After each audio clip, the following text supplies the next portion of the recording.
This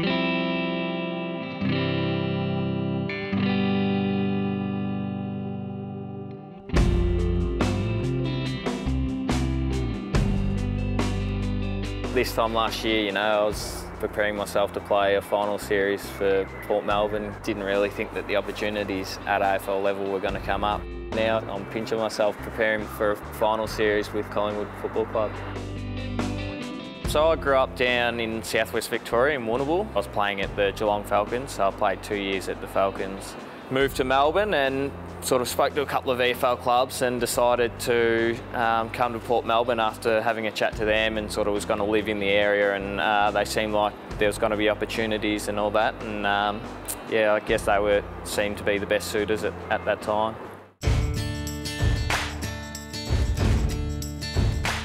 I was a bit in awe, I guess. Like at the time they were aligned with the Kangaroos, and seeing some of those boys around, I guess it was a bit of a step up from sort of playing juniors and all that sort of stuff. But my first year at the club, I only played the one senior game.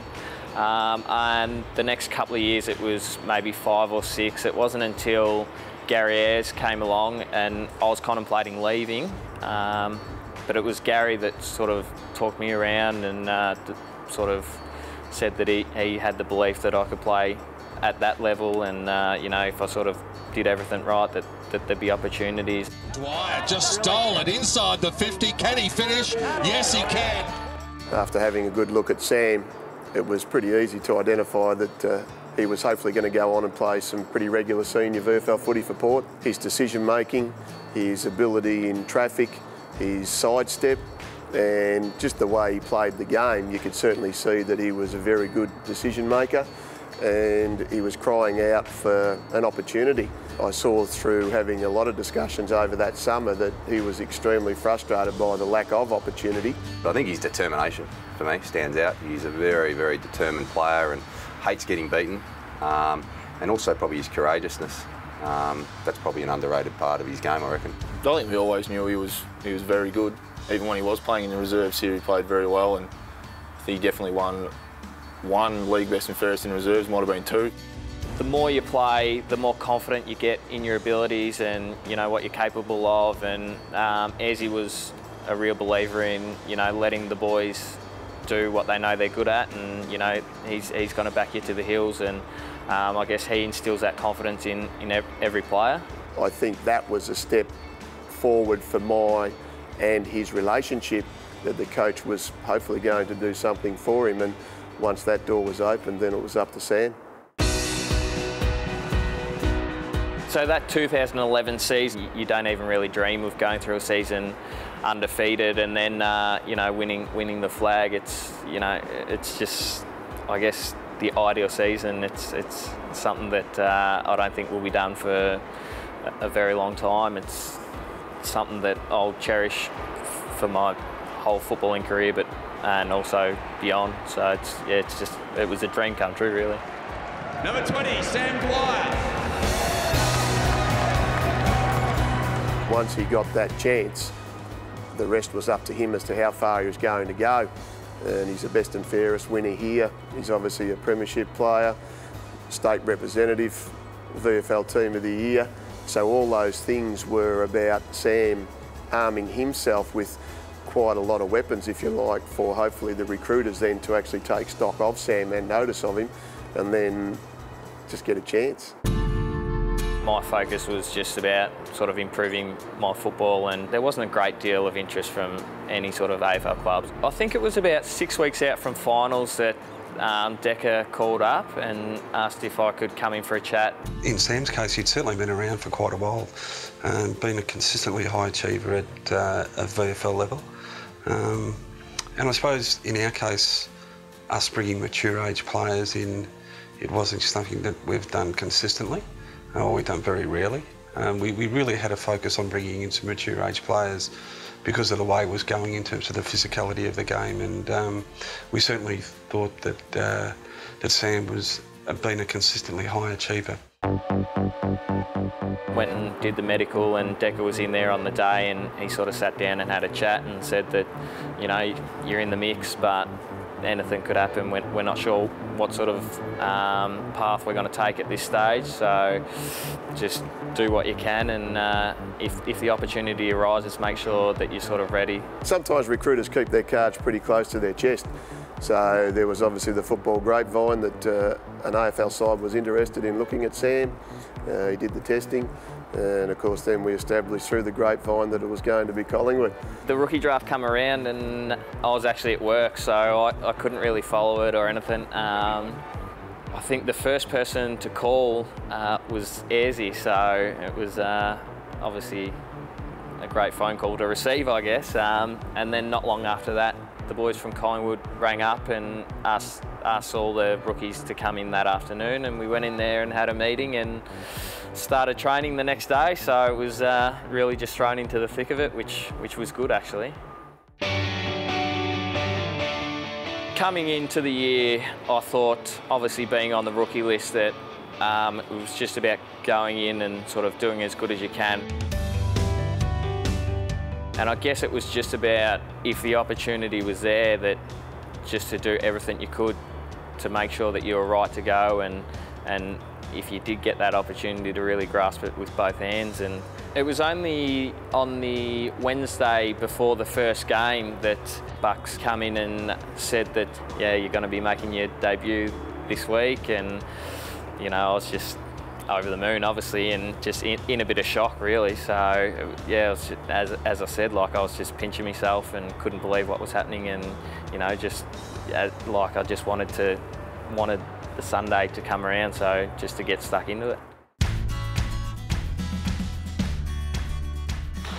But no doubt, probably the last 6 or 7 years would have been frustrating at times, watching blokes, you know, go past you, get drafted and play senior footy. But you know, you've earned your place here today, and you know, good luck for today and for the rest of your career. We know that you'll lead yourself to bed.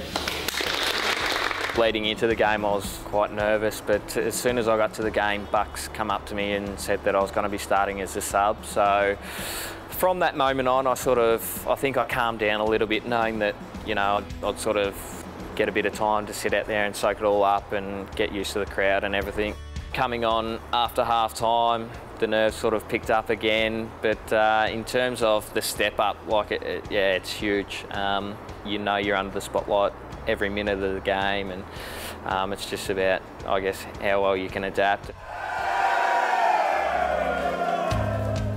Leading into round 2, the game against Carlton, I guess you do have that belief that you can play at the level after having a solid week the week before, and I guess sort of getting the opportunity to play a full game, and you want to prove that you're up to the level and grasp it with both hands. So it was just about, you know, going out there and playing your role, and it just happened that day sort of things fell my way. It's taken by Dwyer, that was ambitious, taking a risk could pay off. Dwyer lines up, he has the run around the outer wing, gets one from centre half forward. Terrific. Things worked out luckily for me with Tim Broomhead getting sick and then a couple of injuries, but at no point did I sort of think that I would have played as many games as I have this year or had the impact that I have at the club. So it's, yeah, I'm still sort of pinching myself every week. So we're just down at North Port Oval for the elimination between Port Melbourne Borough and the Collingwood Pies. So the weather's really turned it on for us, and it's sure to be a good game. Oh, sink. On you, Peter. Hey, yes. Hello, you. It's awkward a little bit, I guess. Seeing all the old supporters and having the twos played before, there's a lot of Port Melbourne people here, but you know, mixed emotions with obviously the new Collingwood team playing. So yeah, it's just sure to be a good game.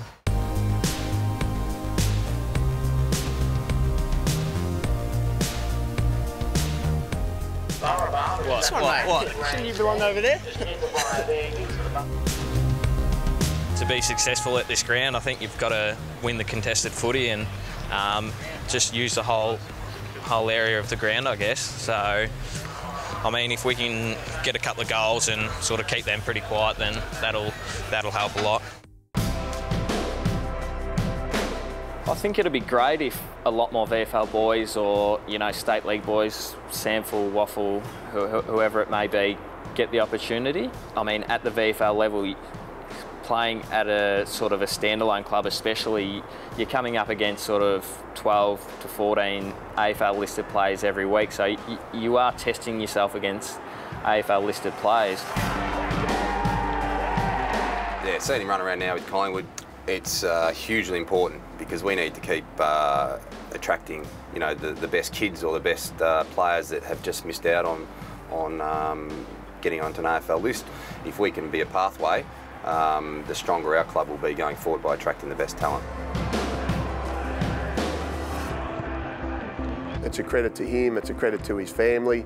He's a very solid young man, and I think we all know that history books will be littered with players that have had chances. It just depends on whether they're actually early in their career or later in their career. In Sam's case, it's been the latter. You know, I know it gives us a real thrill. I think I've been to more AFL games this year than I've been in the last 10, you know. So, yeah, we just hope he, you know, continues on and, you know, I think you've nearly converted me to being a Collingwood supporter, so he's done a good job there. I pinch myself every week, and this time of the year especially, thinking that, you know, in a couple of weeks' time there's a possibility that I could be playing an AFL sort of final series. I used to really love sort of this time of year, getting ready for the VFL finals, and, you know, just now, like, I guess it was a dream to play AFL, and to play in a final series would just, you know, really just top it off.